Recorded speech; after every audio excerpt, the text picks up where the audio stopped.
Hello बंसी, happy Holi. अरे happy Holi happy Holi. तोरा पता छे एक बात, तू जब से गेली छोड़ के हम होली खेली। अच्छा एक बात बताता है। क्या? पूछियो। जरूर। बता देबी बता देबी। क्या पूछना चाहते हो? अरे तू बोल भी तबे बोलबू। पूछो तो।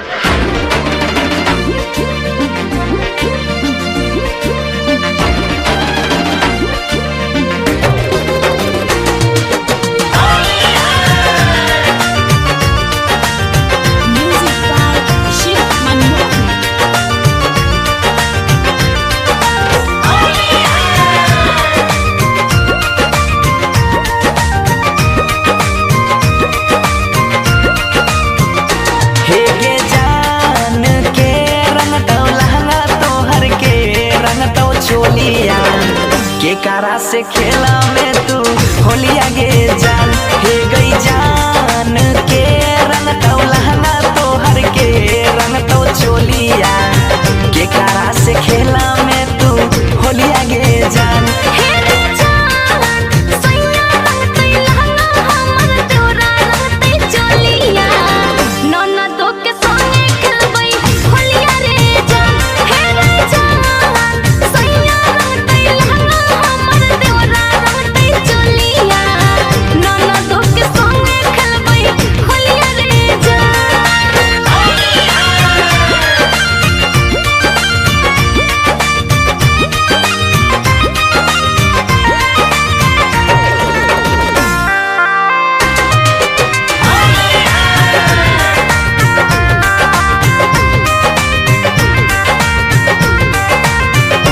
हे गई जान कौन रंग यो वीर रहतो, कौन रंग के सरिया। के कर रहतो पीछा करिया गे जान, हे गई जान कौन रंग यो वीर रहतो, कौन रंग के सरिया। के कर रहतो पीछा करिया गे जान, हे रे जान लाल रंग अबीर रहतई कथक रंग साड़िया। सैया जी के रहतई पीछे करिया रे जान। हे रे जान लाल रंग अबीर रहतई कथक रंग साड़िया। सैया जी के रहतई पीछे करिया रे जान।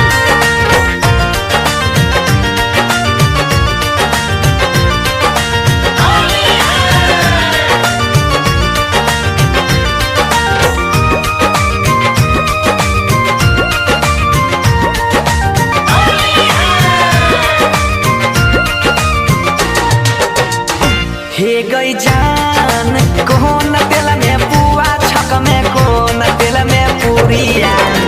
के कारा खिलही में अपना हाथ से गई जान,